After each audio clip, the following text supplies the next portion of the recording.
Bonjour et bienvenue sur le ministère de la préparation glorieuse de l'épouse de Jésus-Christ, immersure de jambes, la repentance et la sanctification.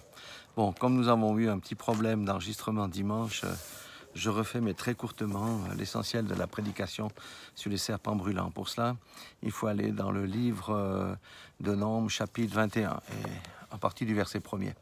Et nous voyons ici un certain nombre de choses. La première des choses, c'est que le roi Arad, qui était un Cananéen, avait fait la guerre à Israël. Il avait pris des gens comme prisonniers. Aussi, le peuple fit un deal avec l'Éternel en disant, mais si tu nous livres ce peuple entre nos mains, nous dévouerons ces villes par interdit.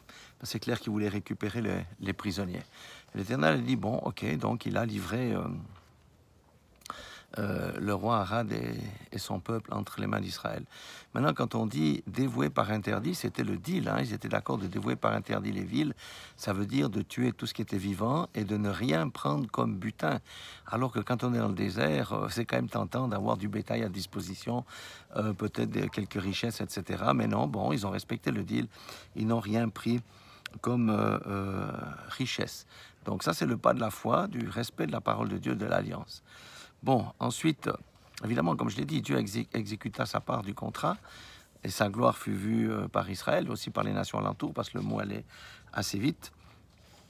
Et voilà, ça nous dit quoi, cette première partie? Ça veut dire que l'homme va souvent vers Dieu lorsqu'il est face à un mur. Il fait des deals avec Dieu et Dieu répond. Maintenant, ce qui va se passer après est assez intéressant, c'est qu'est-ce qui va se passer après cette victoire, après que la gloire de Dieu fut vue? Eh bien, le peuple s'impatienta. Ils étaient dans le désert. Vous savez qu'ils sont restés 40 ans. Eux, ils ne savaient pas, mais c'était la dernière année qu'ils avaient à rester dans le désert. Ils s'impatienta et commença à murmurer contre Dieu et contre Moïse. Pourquoi vous nous avez fait sortir d'Égypte? On était bien mieux en Égypte. Ils ont commencé à se plaindre de la nourriture, c'est-à-dire des cailles, que Dieu les nourrissait. Ils ont commencé à se plaindre. Oui, on était dans l'esclavage, mais au moins on avait des haricots, mais au moins on avait ceci, mais au moins on avait cela. Donc ils ont murmuré et ils se sont plaints de la nourriture que Dieu leur donnait. Vous savez que pendant 40 ans dans le désert, non seulement ils ont eu la nourriture en abondance, mais ils ont eu l'eau, que Dieu a aussi fait sortir du rocher, mais leurs vêtements ne se sont point usés, ni leurs souillés. Et ben, vous voyez l'homme, comment il oublie vite les bienfaits de Dieu dans sa vie, et murmure. La conséquence des murmures, c'est quoi? Dieu, qu'est-ce qu'il a fait? Il a dit, puisque mon peuple murmure contre moi, malgré tous les bienfaits que je lui ai faits, puisque mon peuple est encore nostalgique de son passé, puisqu'il est impatient, et qui ne croient pas à mes promesses, je vais envoyer des serpents brûlants. Les serpents brûlants, c'est un serpent du désert. Lorsqu'il mordait quelqu'un, il y avait une fièvre très haute qui commençait à monter et beaucoup mouraient. Donc ici, qu'est-ce qui s'est passé? Ici, donc Dieu envoya les serpents brûlants et beaucoup moururent. Dieu punit le péché. Vous savez que Dieu est le péché et le serpent représente les mauvais esprits, en fait. Et vous savez, dans cette vie, tout se récolte. Si je fais le mal, je récolte le mal.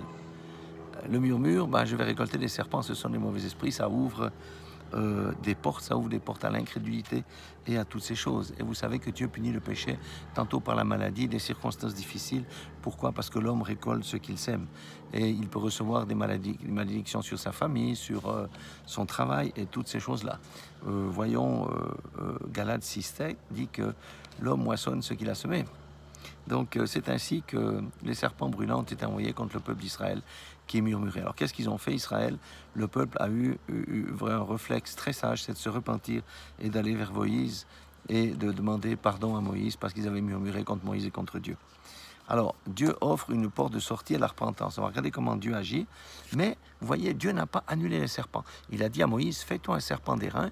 Quiconque sera mordu va regarder au serpent d'airain. Mais il n'a pas enlevé les serpents. Ça nous dit que des fois, le Seigneur va ne pas annuler la circonstance, mais il veut qu'on regarde à Jésus-Christ, son Fils. Pourquoi? Parce que le serpent d'airain typifie Jésus-Christ sur la croix, à Golgotha.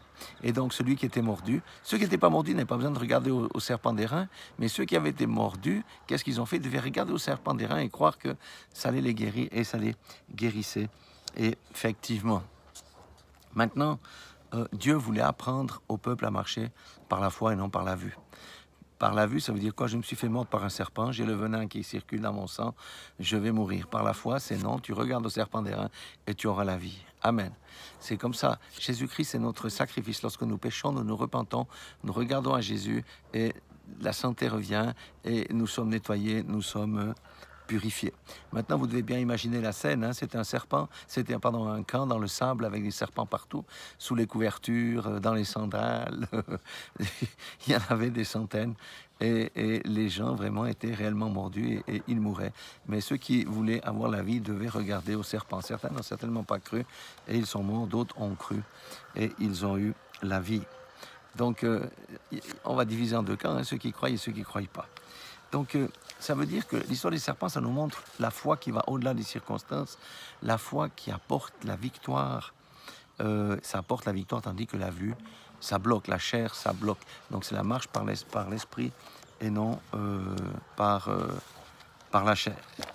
Donc, pour conclure cette brève exhortation, cette histoire, en fait, nous montre la vie de quelqu'un qui marche par la chair, par la vue.